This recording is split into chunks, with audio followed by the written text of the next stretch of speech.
Камчыбек Ташиев президенттин баласына телефон чалып, жалдырап, атаң менен жолтоочу деп жатты деген ушактардан көрүп калып атабыздар. Негизи эле Камчыбек Ташиевке карата жамандуу бир топ пайда болду, каралаган топ пайда болду. Камчыбек Ташиевдин ушул каралаган адамдар жакшы иштерин жокко чыгара албайт, андан ачык айтып кетели.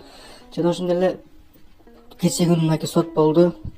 Камчыбек Ташиев, Нурланбек Шакиев, спикер мурдунку жана ошондой эле Курман Кызылышев үчөөнө коюлган айып Кыргызстан боюнча эң оор айып деп айтсак болот. Бийликти күч менен басып алуу, захват власти.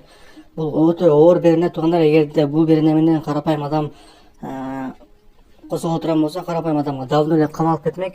Эмне үчүн булар эркиндикке тойго келгенде эле өздөрүнүн кымбат машиналар менен каалагандай келип атышат деген дагы элдер суроолорун коюшууда туугандар. Президенттин баласына жалдырап телефон чалып атты деген ушакка ишенген жокмун. Ушактын дагы чеги болот туугандар. Камчыбек Ташиевди жамандоо менен, каралоо менен мен айтпайм. Камчыбек Ташиевдин кандай десек, жакшы иштери жок депчи. Камчыбек Ташиевдин жакшы иштери толтура, а бирок жаман иштери дагы толтура болуп чыкты да. Мынакей азыркы учурда активисттер, блогерлер баардыгын ачыкка чыгарып атышат. Бийликтен кеткенден кийин Камчыбек Ташиевден коркпостон эле баардыгын ачык айтып атышат да. Эмне үчүн Камчыбек Ташиев баарында бетин ачык айткан эмес? Булар лох, булар ушундай кеткенден кийин бетине сүйлөбөй, көтүнө сүйлөйт деген адамдар пайда болуп атпайбы? Ошол адамдар баш менен ойлонобу же көт менен ойлонобу деген суроо бар да. Эгерде айткан болсо тап ошол күнү эле баса калып, кемпириби чалып, камап, мен сени коррупционер катары көрүп атам, камалып калсам капалбайсың деп Камчыбек Ташиев башкача айтканда мына соту жок эле, өзү эле сот болуп, алып кетти эле камагы деп телефондо ыргытып, ошондой болса кайсынан бетин айтат? Ошол адамдарга суроо да, ошол Камчыбек Ташиевдин бетин айтпайт белеңер деген адамдар. Силер мээңер менен ойлоносуңарбы же башка жериңер менен ойлоносуңарбы? Айткан адамды ошол момент камап атса, жашы кары деп, анан кантип бетин айтат? Ошондон тупой суроолорду койгондорго дагы таң каласың. Камчыбек Ташиевдин жакшы иштери толтура, чек ара маселесин чечкен, негизи эле Кыргызстан өнүгүүсүндө, бирок ушул досунун аркасынан бычак сайганы дегизби, бийликке маңкып мен президент болом дегени ушул жерден адашты деп ойлойм.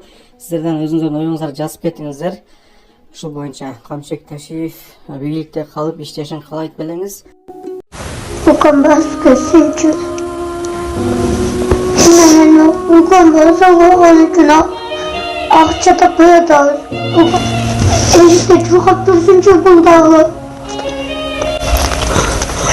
Assalamu alaikum, урматтуу кыргыз эли, мен Кылычбек кызы кымбат. Уулум Мухаммад 5 жашта, азыр баса албайт, ушу жол кырсыгынан улам ушундай абалга түшүп калган. Мындан алдын 3 жолу операция болгон башында, азыркы учурда башында аппарат менен жашап жатат. Сиздерден суранарым, ушу баламдын операциясына жардам берип кетиңиздерди өтүнөм. Көптү көрсө көл болот дейт, ушу баламды басып кетүүсүнө себепкер болуңуздар. Баламды көрүп жүрөгүм ооруйт.